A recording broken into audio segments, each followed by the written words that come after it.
राजधानी देहरादून में त्रिपुरा के छात्र एंजल चकमा पर नस्लीय हमला हुआ, जिससे उसकी मौत हो गई। ये मामला कुछ युवकों के एंजल और उसके भाई माइकल पर नस्लीय टिप्पणियां चाइनीज चिंकी मोमो कहकर चिढ़ाने से शुरू हुआ। और जब एंजल और उसके भाई ने टिप्पणी का विरोध किया तो इन हमलावर युवकों ने दोनों भाइयों पर चाकू से हमला कर दिया। हमले के बाद घायल एंजल चकमा ने अस्पताल में उपचार के दौरान दम तोड़ दिया। हैरानी की बात तो यह है कि भारतीय होने के बावजूद भी एक युवक को यह नस्लीय भेदभाव झेलना पड़ा और नस्लीय भेदभाव को विरोध करने की सजा एंजल को अपनी जान देकर चुकानी पड़ी। आखिर क्या हुआ उस शाम एंजल और उसके भाई माइकल के साथ, और कैसे ये नस्लीय भेदभाव का विवाद हत्या तक पहुंच गया, और अब तक इस मामले में क्या कार्रवाई की गई है, और आखिर कौन था एंजल चकमा, बताएंगे आपको आज के इस रिपोर्ट में। नमस्कार, आप देख रहे हैं एमएटीवी न्यूज और मैं हूं आपके साथ गीतांजलि सेमवाल।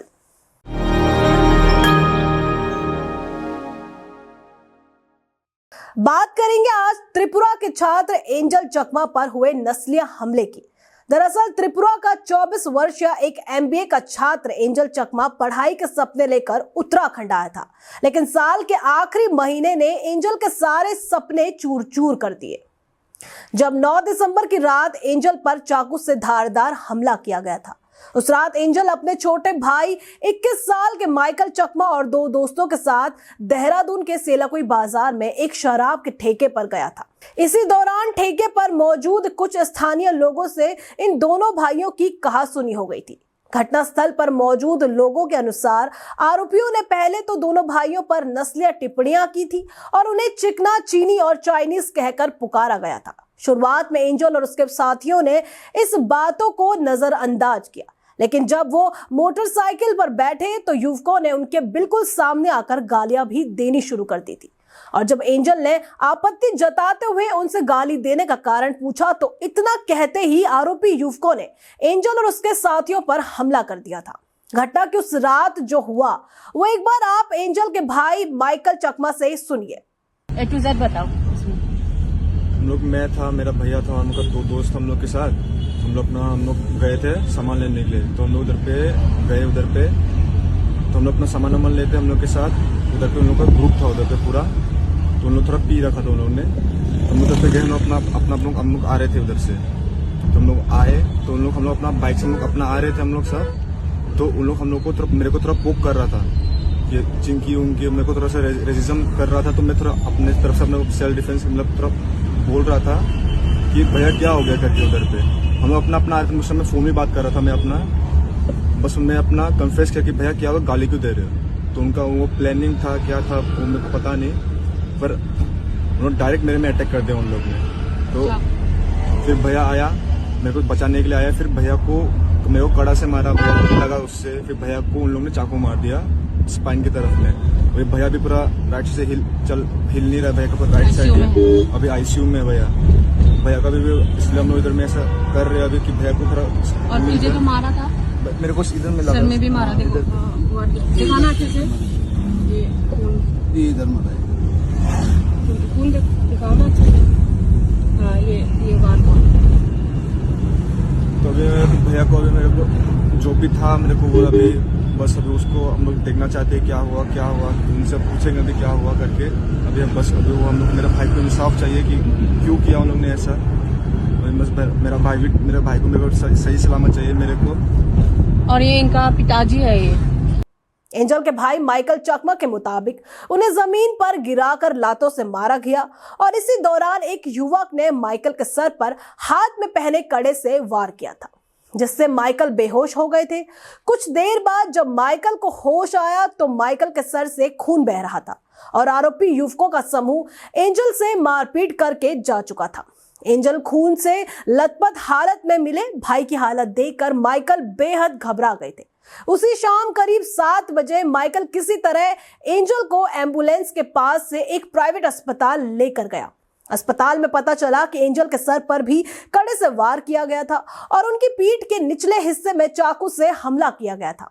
मारपीट के बाद एंजल ने 17 दिन जिंदगी और मौत से जूझते हुए 26 दिसंबर को दम तोड़ दिया। 28 दिसंबर रविवार को एंजल का अंतिम संस्कार उनके पैतृक गांव मचमरा में कर दिया गया है। उस शाम दोनों भाई बार बार खुद को भारतीय बता रहे थे, लेकिन नफरत के नशे में चूर हमलावरों को न एंजल और उसके भाई की राष्ट्रीयता दिखी और ना ही उनकी इंसानियत। घटना की शाम के सीसीटीवी फुटेज भी सामने आए हैं, लेकिन उसमें केवल दोनों भाइयों को ठेके के बाहर खड़ा देखा गया है। मारपीट की फुटेज इस सीसीटीवी फुटेज में नहीं है। घटना के बाद एंजल के भाई माइकल चकमा ने सेलाकुई थाने में शिकायत दर्ज कराई थी, लेकिन पुलिस ने एफआईआर दर्ज करने में ही 3 दिन का समय लगा दिया था। इसके बाद 12 दिसंबर को आरोपियों के खिलाफ मुकदमा दर्ज हुआ और 14 दिसंबर को 5 आरोपियों को गिरफ्तार किया गया था। पहले केस भारतीय न्याय संहिता की कई धाराओं में दर्ज हुआ था, लेकिन छात्र की मौत के बाद हत्या की धारा 103 भी जोड़ दी गई और अब नस्लीय हमले का संज्ञान राष्ट्रीय अनुसूचित जनजाति आयोग ने ले लिया है। आयोग ने डीजीपी उत्तराखंड, डीएम और एसपी देहरादून को नोटिस जारी कर 3 दिन में जवाब मांगा है और गिरफ्तारी के बाद 3 आरोपियों ने जमानत याचिका दायर की थी, जिसे अदालत ने खारिज कर दिया है। पुलिस का दावा है कि फरार आरोपी को जल्द पकड़ लिया जाएगा और अब देहरादून पुलिस ने एंजल चकमा की मेडिकल और पोस्टमार्टम रिपोर्ट पर अपडेट दिया है। रिपोर्ट्स में बताया गया है कि आरोपियों ने चाकू से सिर, गर्दन, पीठ और पेट पर हमले किए थे। एंजल के दिमाग और रीढ़ की हड्डी में गहरे घाव थे। उसके पैर और शरीर का दायां हिस्सा सुन्न हो गया था। पीठ और गर्दन पर चाकू के वार से चोटें थी। ज्यादा खून बहने की वजह से एंजल की मौत हो गई। देहरादून के एसएसपी अजय सिंह ने मीडिया ब्रीफिंग में बताया कि 9 दिसंबर को 24 वर्षीय एमबीए स्टूडेंट एंजल और उसका भाई माइकल देहरादून के सेलाकुई इलाके में शॉपिंग करने गए थे, जहां वे कैंटीन में रुके और शराब पीने लगे। वहीं सूरज, ख्वास, अविनाश नेगी और सुमित भी अपने दोस्तों के साथ शराब पी रहे थे। अचानक उन्होंने एंजल और माइकल को चिढ़ाना शुरू कर दिया। वे एंजल माइकल को सीटियां मार मार कर चाइनीज, चिंकी, मोमो कहकर बुलाने लगे, तो वहीं 2 नाबालिग आरोपियों शौर्य और आयुष को बाल सुधार गृह में भेज दिया गया है। मुख्य आरोपी यज्ञराज अवस्थी के नेपाल भागने की खबर मिली है, जिसका सुराग देने वाले को 25,000 रुपए इनाम देने की घोषणा पुलिस विभाग ने की है। पर त्रिपुरा और पूर्वोत्तर भारत में हत्याकांड के खिलाफ विरोध प्रदर्शन किए जा रहे हैं और कैंडल मार्च निकाले जा रहे हैं और एंजल के लिए इंसाफ की मांग की है। इस घटना के बाद पुलिस की कार्य प्रणाली पर गंभीर सवाल उठ रहे हैं, क्योंकि एफआईआर दर्ज करने में 3 दिन की देरी की गई थी। वर्तमान में 5 आरोपी अविनाश नेगी, शौर्य राजपूत, सूरज खवास, आयुष बदोनी और सुमित पुलिस की गिरफ्त में है, जबकि एक मुख्य आरोपी फरार बताया जा रहा है। त्रासदी ने देहरादून में पढ़ रहे पूर्वोत्तर के करीब 500 छात्रों के मन में गहरा डर पैदा कर दिया है। छात्रों का कहना है कि वे अब सुरक्षित महसूस नहीं कर रहे हैं और यूटीएसएडी जैसे संगठन अब न्याय के लिए कैंडल मार्च निकालकर अपनी आवाज बुलंद कर रहे हैं। ये बहुत बड़ी दुख की बात है, क्योंकि हमने कभी सोचा नहीं था कि हम ऐसे बाहर पढ़ने के लिए आए थे, एक फ्यूचर लेके, एक ड्रीम लेके, और यहाँ पर मतलब आके ये सब देखने को पड़ रहा है। तो बहुत दुख वाली बात है और कभी सोचा भी नहीं था ये सब होंगे। तो हम अभी अपने सेफ्टी नहीं दिखते, तो हम वही चाहते हैं और रेसिज्म इसको एंड करना चाहते हैं, क्योंकि ये बस अभी नहीं है, हमेशा होते रही है। मेरे साथ भी हो चुका है फर्स्ट ईयर में, तो मैं चाहती हूँ ये बंद हो जाए।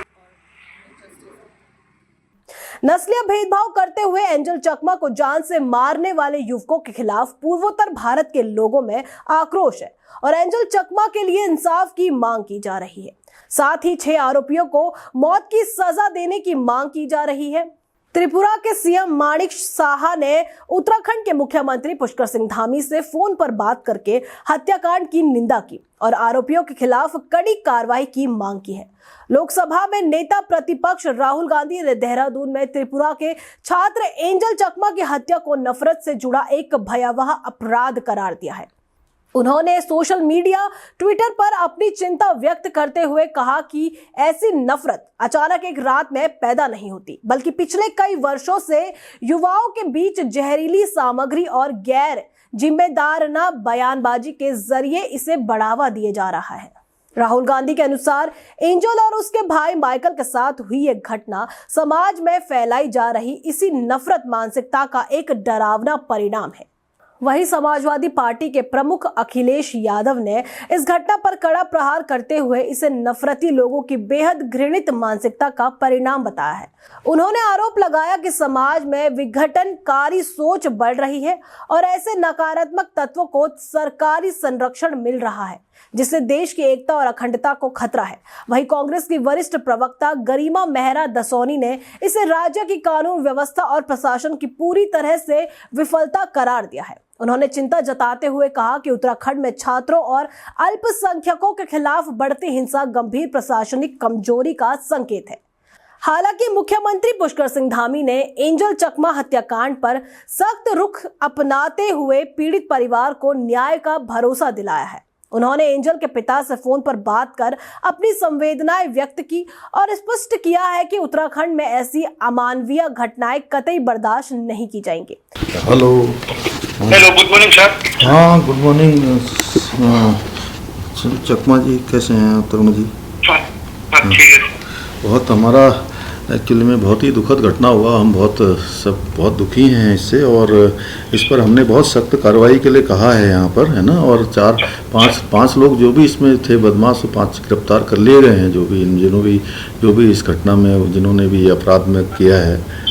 और एक कोई नेपाल का था, शायद वो नेपाल भागा हुआ है, कहाँ है, तो उसके ऊपर इनाम यहाँ घोषित हमने कर दिया है और उसको पकड़ने के लिए भी टीम वहाँ पर भेज दी गई है पुलिस की ना।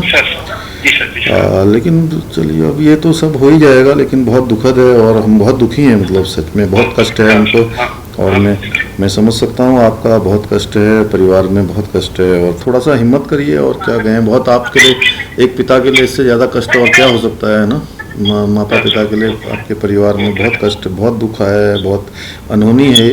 हम भगवान से यही प्रार्थना करेंगे और इन जो भी लोग इसके दोषी हैं उनको हम लोग कड़ी से कड़ी सज़ा दिलाएंगे। यहाँ मैंने उनसे भी बात किया था, हमारे जो मुख्यमंत्री जी हैं डॉक्टर मानिक शाह जी से भी परसों मेरा बात हुआ था, उनका भी फ़ोन आया था।